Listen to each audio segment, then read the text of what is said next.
Welcome back to Pilgrimage, Manzanar, Memory, and Meaning. I am Elise, and today's episode is the fifth and final installment of a five-part podcast series from the Asian American Christian History Institute, looking at the tradition of pilgrimage to Manzanar through story, theology, and community.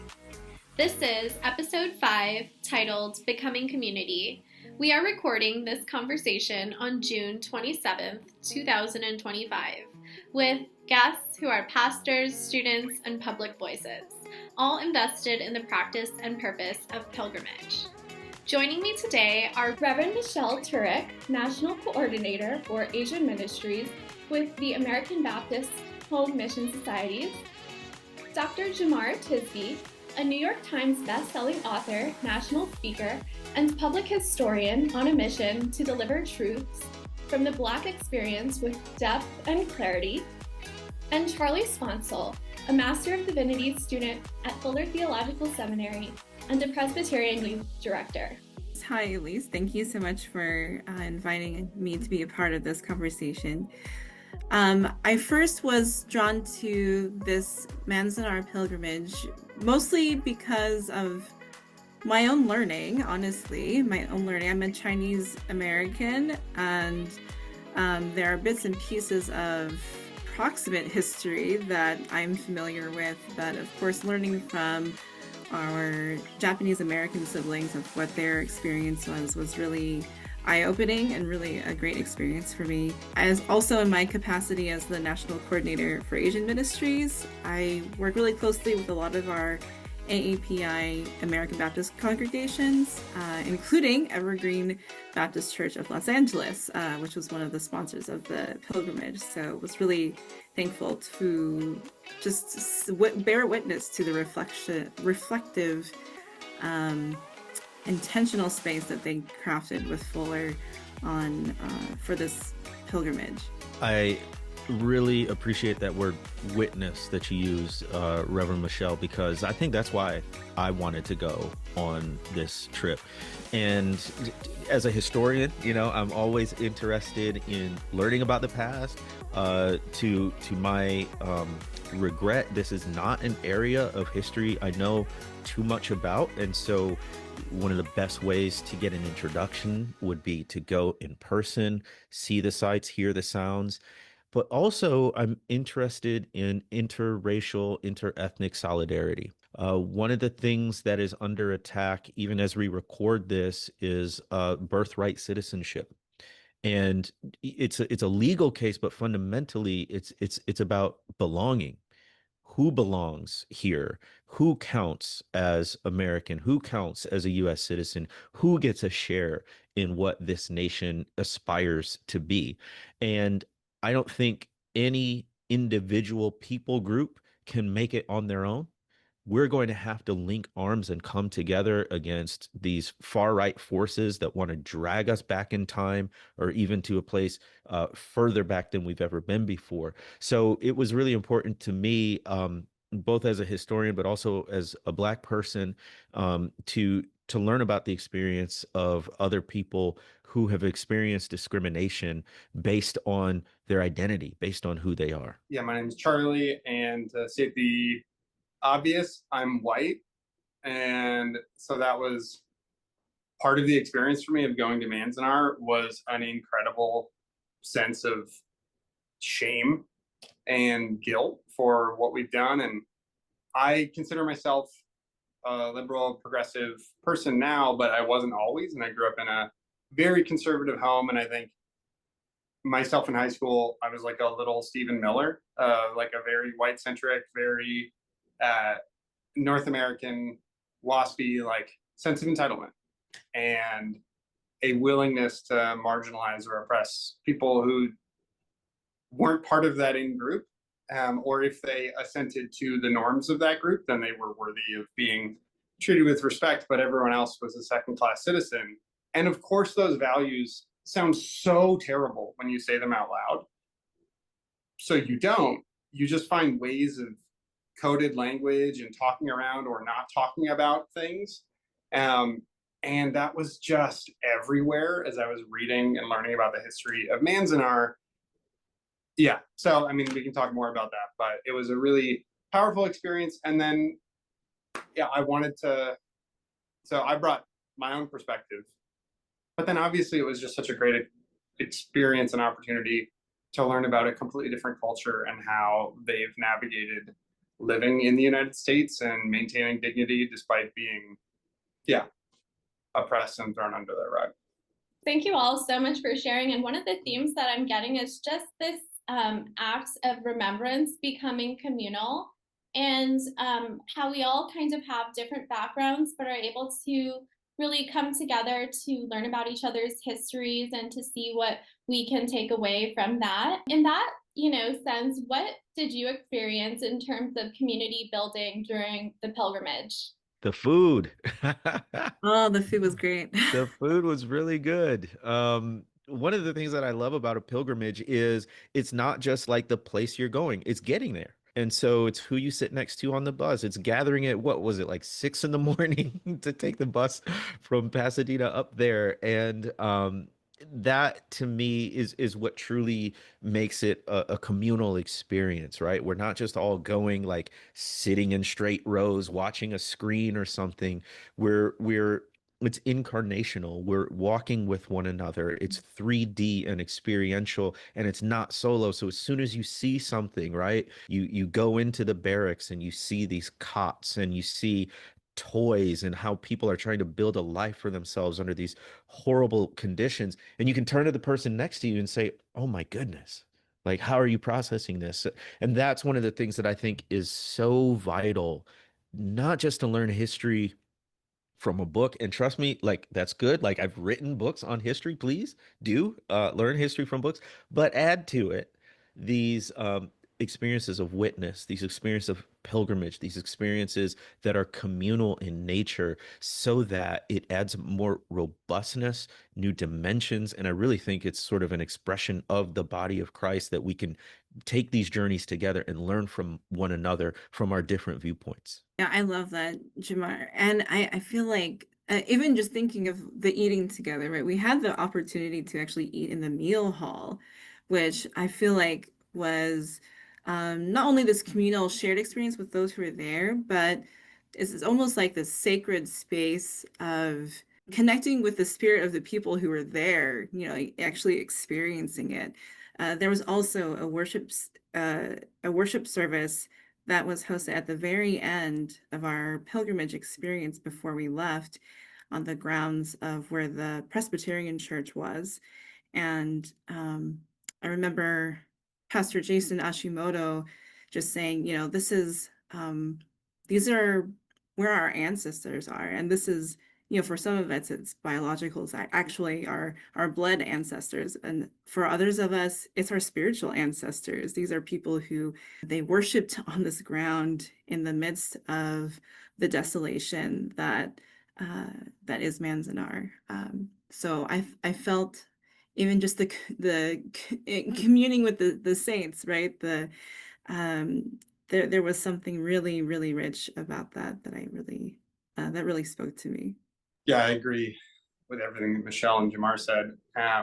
I was I was impressed and surprised by how large the gathering was for the pilgrimage. Like, I don't know what the number was, but I would say 1,500 or maybe 2,000 people. It was a lot, but it was also so diverse, and then such a wide range of speakers get up and participate in that liturgy of remembrance. And they had speakers representing Palestine and rights for Gaza. They had transgender speakers. They had Native Americans, Latinos, and then obviously a lot of Japanese American voices. And there was even some point in there where I kind of rolled my eyes, like, okay, yeah, like everybody gets a chance to talk. And then I realized, no, that's actually the point, right? Is that it's easier to dehumanize people when you isolate them and silo them. And these are all groups who right now have their dignity and their humanity and their rights being jeopardized. And this is a group remembrance. This is a show of solidarity that every one of us has dignity and value.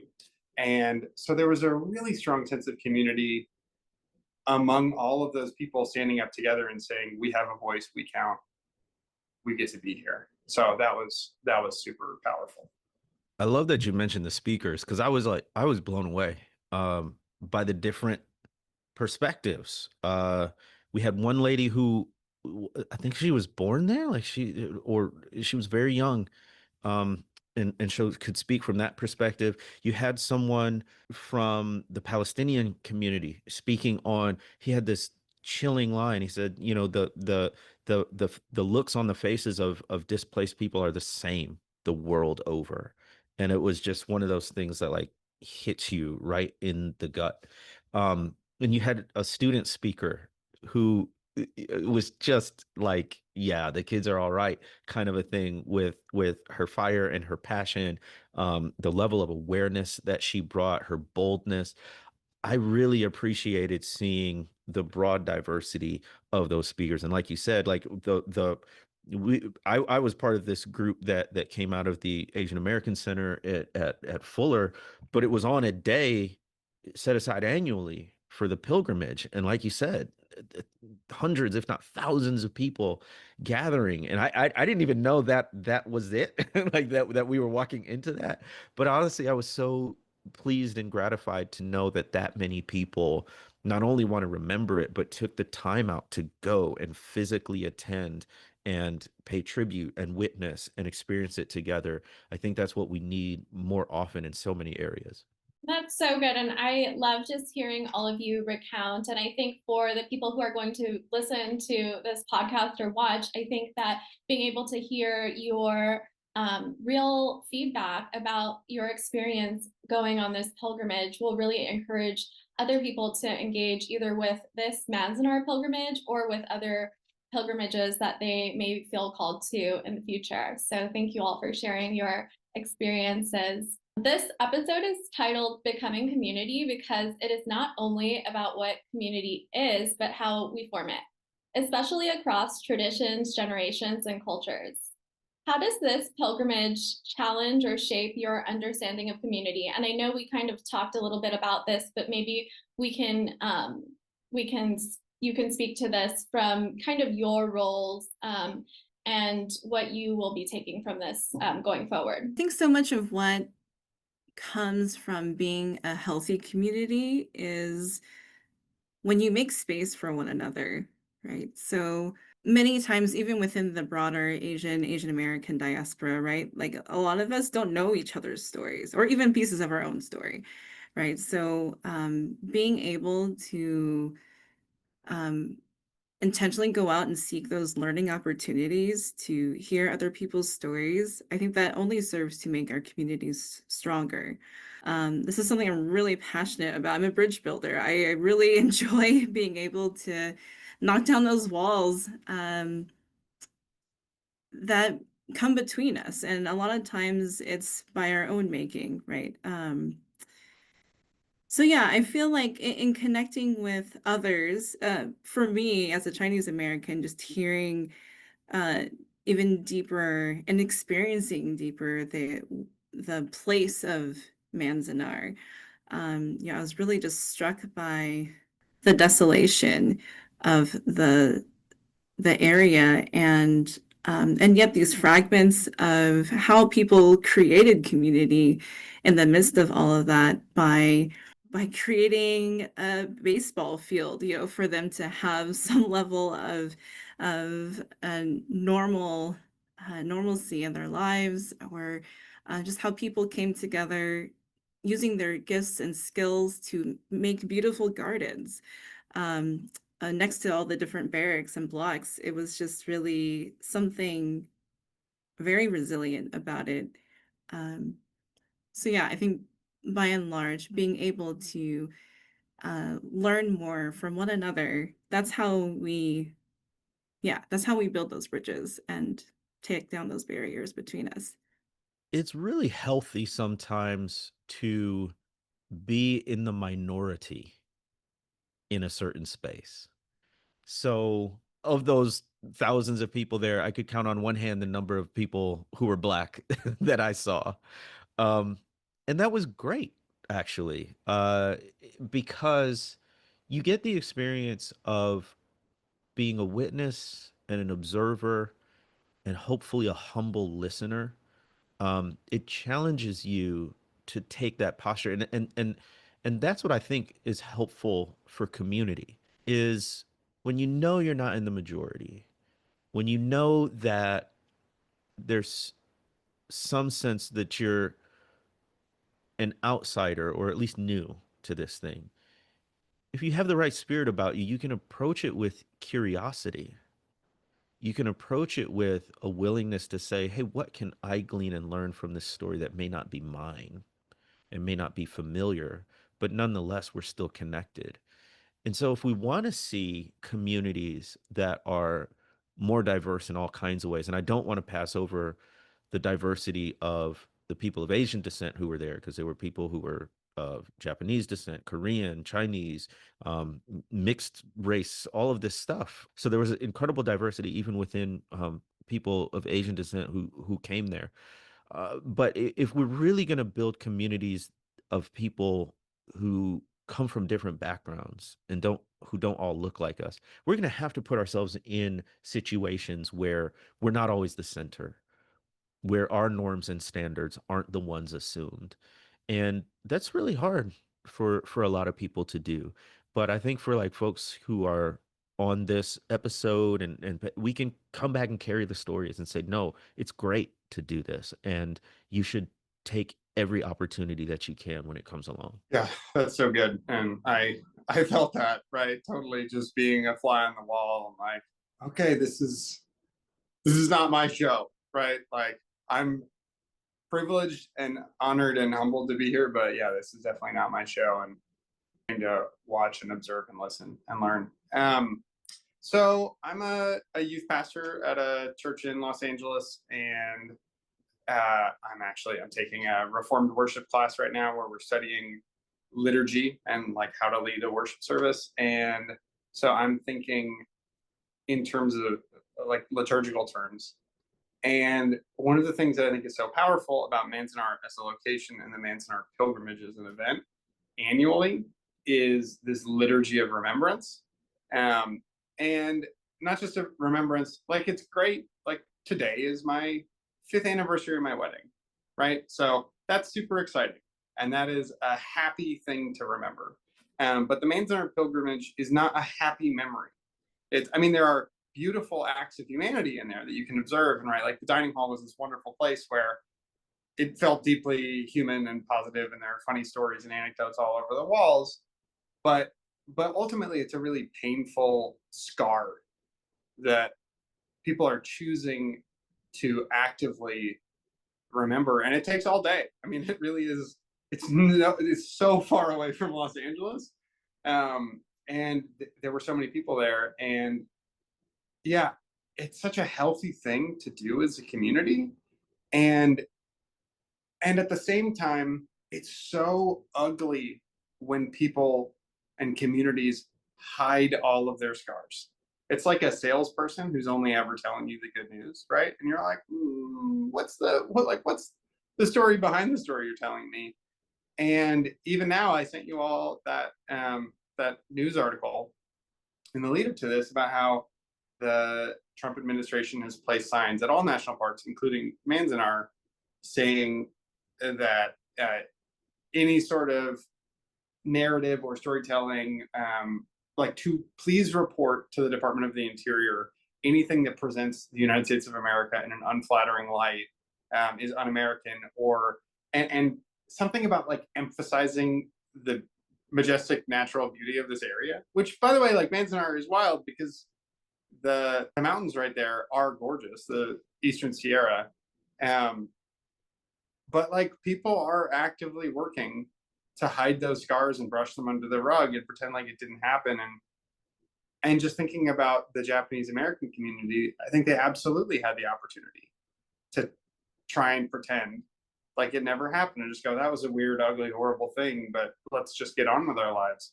And in 1969, a group of them said, no, like we can't forget this. And by the way, the United States government would have been more than happy to let people forget about that. But they said, we're going to remember this.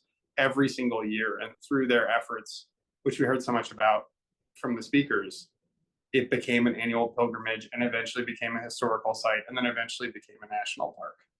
So, remembrance.